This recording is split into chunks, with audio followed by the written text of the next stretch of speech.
what the Church of Scientology is so afraid of. This is SPTV.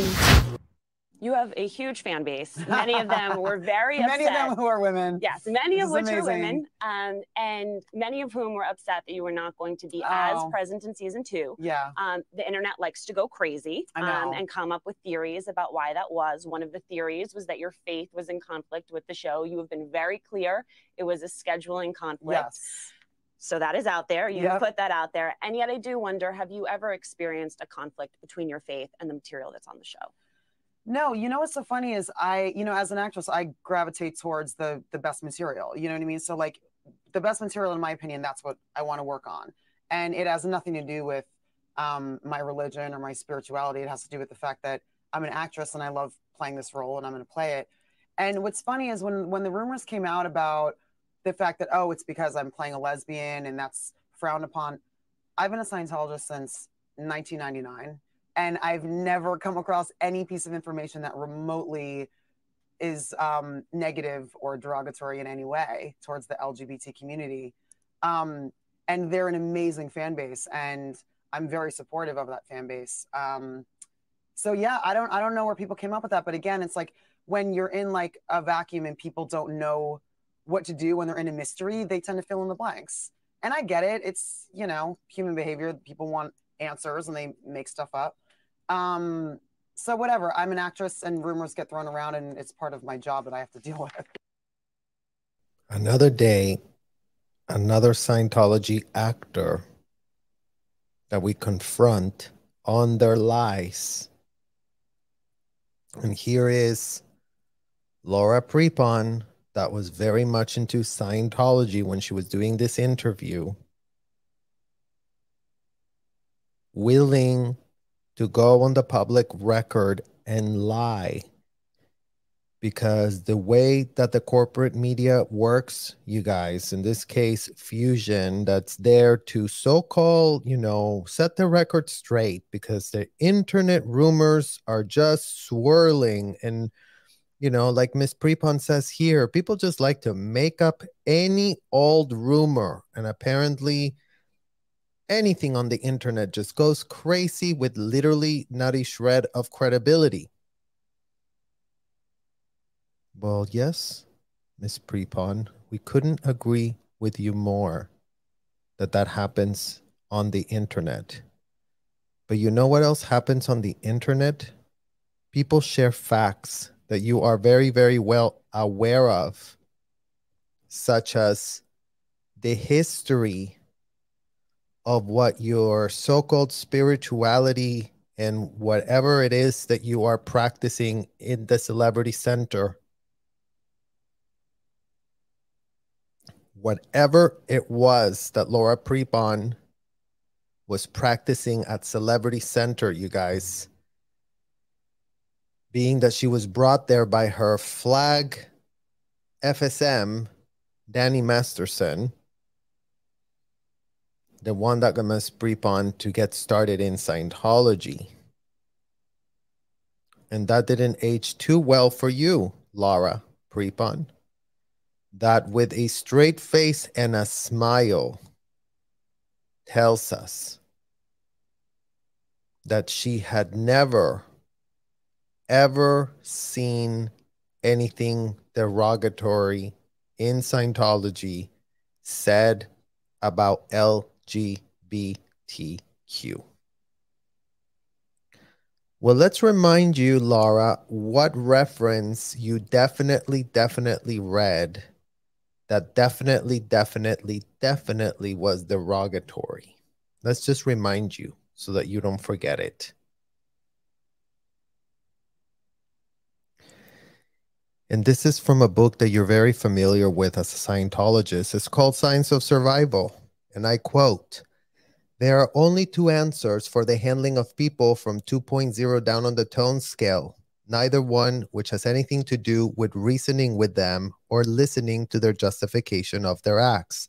And just to remind everyone, homosexuals, according to L. Ron Hubbard, according to the man that Ms. Prepon decided to endorse, fund, and go fully behind, L. Ron Hubbard said that all homosexuals were 1.1. So below 2.0 on the tone scale, that's where homosexuals are found. Right or wrong, Miss Prepon? The first is to rise them on the tone scale by uninterpolating some of their theta by any one of the three valid processes, says L. Ron Hubbard. The other is to dispose of them quietly and without sorrow.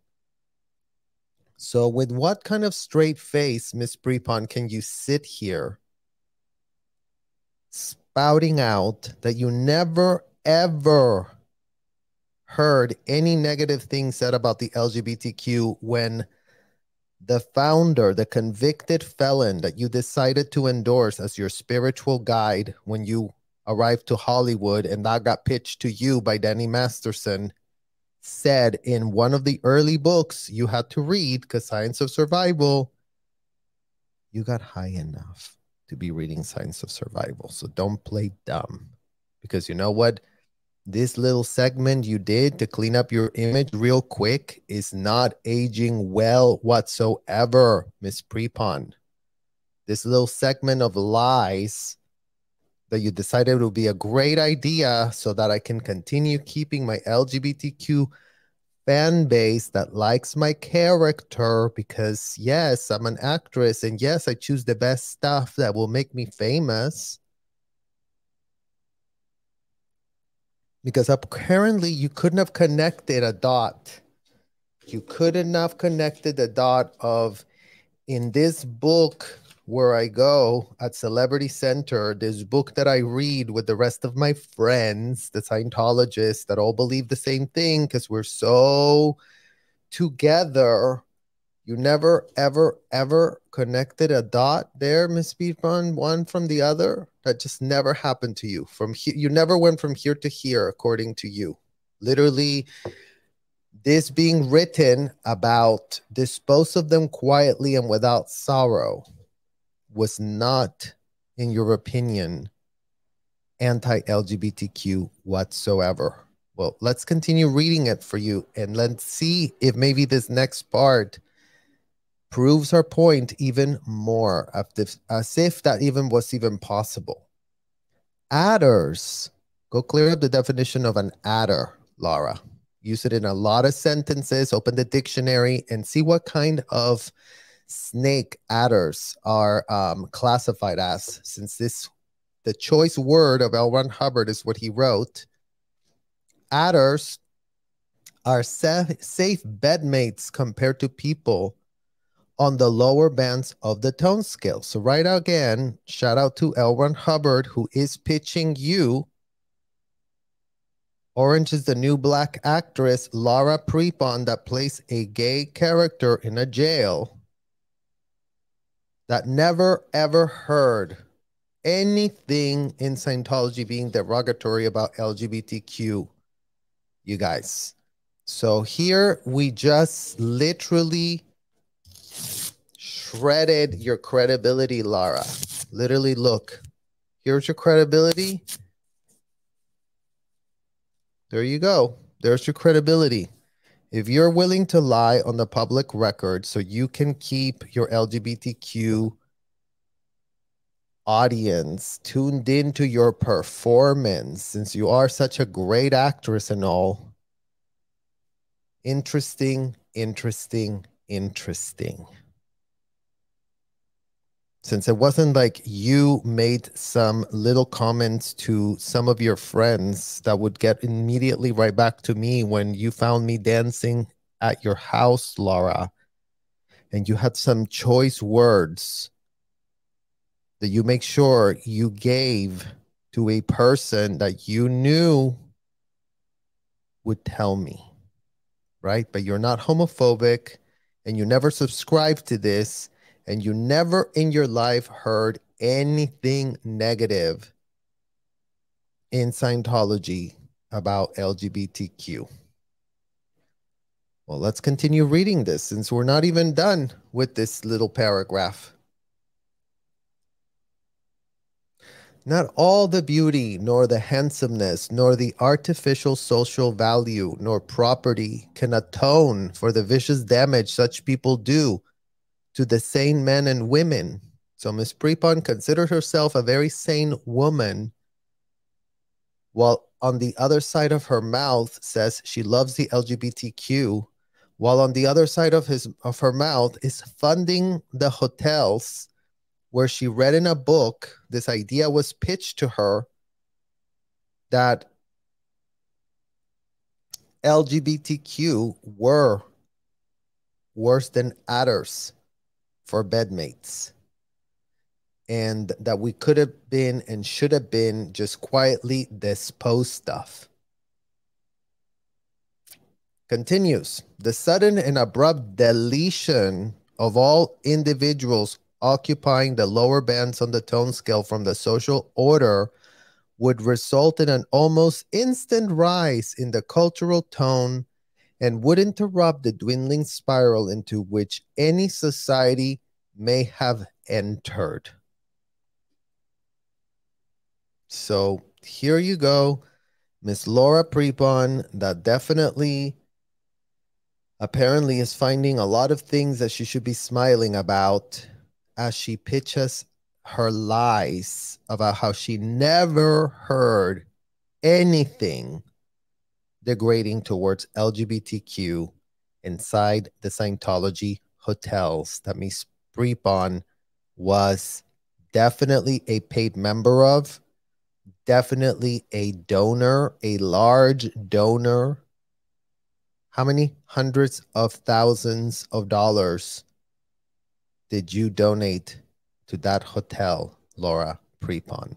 How many thousands of dollars did you have it in your heart to donate as you were being serviced by minors, Sea Org members that were there that were minors? Miss Prepon was well aware, you guys, the minors were not hidden from celebrities such as Miss Prepon. Right or wrong, Laura? Did you ever see minors working at Celebrity Center? Did you ever see them be your ethics officers? Were they ever minors, your course supervisors? Were kids ever your ethics officers, Miss Prepon? Were minors ever your case supervisors? Were minors ever your sec checkers?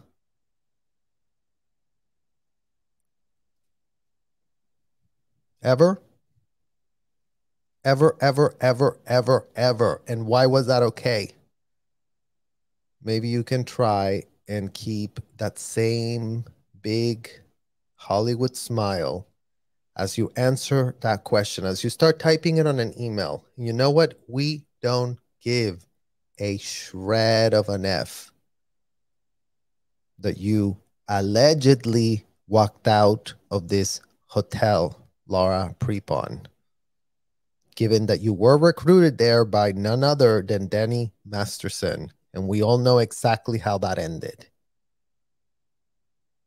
We know exactly how in the hell that ended. But here you are, part of Hollywood royalty with a huge Netflix show, because Netflix apparently also, you guys, is utterly incapable of doing this. Netflix, whoever in the hell decided to cast Miss Prepon on to this role didn't GTS, since this information where Influencer of the Year L. Ron Hubbard goes on record and pitches his stupidity about how people that are on the lower ends of the tone scale could just be deleted, because wouldn't society be so much better off without that type of individual? And don't listen to their excuses or justifications of us for being LGBTQ, Laura. What are your excuses and what are your justifications for having duped anyone just so you could collect a paycheck? Because as much as you're talking about here being an artist and only choosing the best material, you could have made that argument if you would have had a shred of spine and integrity to be making the statements you were making. Because the statements that you put out on the public record, whoever in the hell trained you to say those answers, that BS that you're pitching about, yeah, people just, want to fill a vacuum and gonna invent anything. Well, you know what? We're proving you wrong, Miss Prepon. You couldn't be more wrong. You couldn't be proven more wrong because we're not filling a single shred of a vacuum. We don't have a mystery. And we're not inventing anything. What we're bringing to the table are receipts that can be found in your books that you purchased, that you paid as an adult to go and read and open and agree with the pitches that were being given to you at the time. With the pitches that you supposedly walked out of the hotel, but still your spine is nowhere to be found, apparently, because you haven't corrected the record on anything. In fact, you're just out there putting up kitchenware that you want to sell to people now, because apparently that's the next cash grab. Because that's what this is all about, you guys. Cash grab, cash grab, cash grab. I'll say whatever in the hell I need to say. No one's going to push back. The corporate media is going to pretend they want to hold me accountable for anything, but they don't really care. As long as they get access to me and they make their little segments and their clicks and their advertiser dollars, there is not a shred of thirst between any corporate media to get to the facts or ask any questions that matter. In fact, Laura's publicist would have made sure that this interview would have been conducted. Yes, you can ask her this, but you can't ask her that. You can ask it like this, but you cannot ask it like that. Well, Laura, just so you know, who didn't have publicists fielding questions, who didn't have lawyers fielding questions inside the literal hotel rooms, as you would very well know, these hotel rooms where we were being interrogated and questioned as minors, no publicist ever came knocking on the door of those hotel rooms and saying, excuse me, don't ask that 12-year-old if they've ever raped anybody because that's highly inappropriate. Don't do it. No publicist came for us. Okay? So while you might have some little Santa's helpers there, your little publicists helping you answer it like this and just say it like that, just so that, we can fool everyone, because it's not like anyone really is doing any due diligence. And, it's not like this quote is a literal GTS away. What you are funding, what you are paying for, the convicted felon you decided was a great idea to fully go in on being some sort of religious messiah. Maybe it was for you, but you know what? That religious messiah that you chose for yourself as an adult woman, pitched by Danny Masterson to you by Danny, and I'm sure Carol, and I'm sure the other managers, and I'm sure all manner of people came to you to convince you of what a great genius L. Ron Hubbard was. Well, you know what?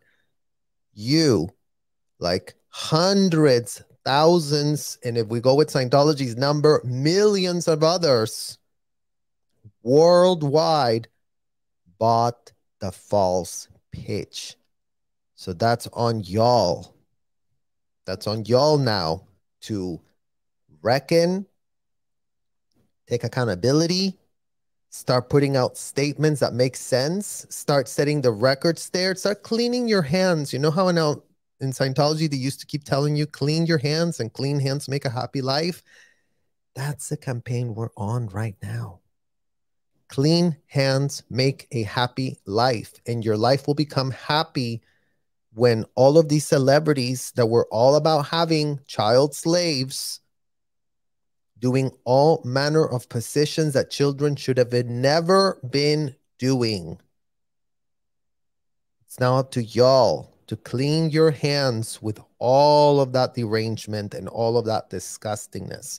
And it's time for you to grow a spine and actually correct the record with the facts as to your involvement, as to your exposure, as to how much money you gave to these hotels, to Celebrity Center, to the Flagland Base, to Debbie Cook, to Dave Pettit, to whoever in the hell were your handlers at the president's office. Because there were a ton of transactions between Miss Prepon and these people that were helping her to get a higher spiritual awareness. Well, ask Keith Raniere's proteges, those little actors that did end up in jail, Laura, how it worked out for them to have bought the false pitch. Because yes, Allison Mack, turns out, definitely went to prison. And you know the only difference between NXIVM and Scientology, Laura? In case you haven't watched any of that, in case you literally don't care, the difference between NXIVM and Scientology is that allegedly, from what all we know right now, is that there weren't as many kids involved in NXIVM. That's about it. It's about all the difference that NXIVM, Keith Raniere's little knockoff of L. Ron Hubbard operation had that y'all didn't have at the Celebrity Center. They didn't have full-blown hotels staffed with hundreds of minors doing the unthinkable. But yet you just sit there on the screen laughing your way to the bank, lying to the entirety of America that has revered you as some sort of groundbreaking actress doing all manner of incredible stuff. But you know what? You just literally go on record and lie, publicly lie without even a shred of conscience. As long as you're getting paid, as long as the LGBTQ community still stands behind you, because haven't you been such an ally and supportive, even though it's so easy to prove how fake you are based on your endorsement. It's called put your money where your literal mouth is. If you're taking money, paychecks from Netflix for doing an LGBTQ role, that Netflix had not a shred of an idea to do due diligence and GTS, the type of endorsements you were about and into, seems that it is right here, a GTS away, how, you know, let's finish literally the quote, because it actually gets the worst at the end, and we almost didn't finish the quote, but, you know, here you go. Add this to your statement, Laura. Although it might also, in other, be in excess of 200, or simply quarantining them from the society. A Venezuelan dictator once decided to stop leprosy. He saw that most lepers in his country were also beggars. By the simple expedient of collecting and destroying all the beggars in Venezuela, an end was put to the leprosy in that country. So, Laura, when you can find a publicist out there in America that can make this statement and reconcile your past on the public record statements about how you never heard any anti-LGBT stuff pitched while you were in Scientology, good luck finding someone that can defend the utterly indefensible, Miss Prepon. And yes, it sucks to be you. It sucks to be you that you were at the very top of that pyramid scheme hotel operation that you were dragged in there by Danny Masterson, influenced by Danny Masterson himself, since you were part of that little Hollywood clique that everyone in Hollywood knows about exactly what in the hell we're talking about, since y'all were the Hollywood Scientology clique. So whether you're in or out or wherever in the hell you are in your journey to waking up to the fraud that you were in on perpetrating, as long as it helped you, start taking more responsibility. Because you know what? You haven't taken a shred of responsibility. So when you can start taking some responsibility and actually coming clean and actually coming with statements with humility and not just pretending everyone's just making up stuff and you're such an actress and it's your job to defend things that people just want to make up because we just really don't have anything better to do with our time to make up stories about what literally we couldn't have written ourselves if we tried to make up this disgusting text that we just read for everyone. The text that was just a GTS away. So once you reconcile that, make sure you start typing that statement and make sure that this time it comes with truth and facts and it makes sense. Because every last shred of a child that was being child trafficked by David Pettit, your org, your home org for more than a decade, at least, of your involvement with these people, more than a decade, you were, you know, the homie of all these people. Well, see if you're laughing today. It'd be nice to see if you can laugh at the end of this video. That's all we're going to have for today here, you guys, but I'll see you all extremely soon. Bye-bye.